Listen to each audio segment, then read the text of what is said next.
Mars? Mars? Ay, ano sa atin, Mars? Ay, Mars, may sasabihin sana ako sa'yo. Ay, ano yun?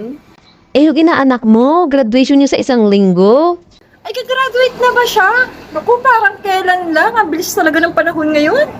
Oo nga, Mars eh. Yun na, Mars. Eh, nagre-request sa akin ng regalo. Cellphone daw. Eh, naisip kita, Mars. Eh, di ba inaanak mo naman siya?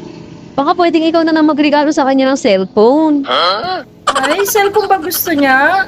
O sige, Mars, pag-iipunan ko yan. Pero Mars, mumurahin lang yung kaya kong ibigay, ha?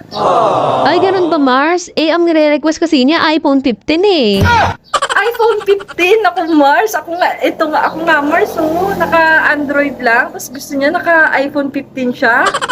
Ah, Android? Wag na lang, Mars. Baka hindi na niya magustuhan yung Android, Mars.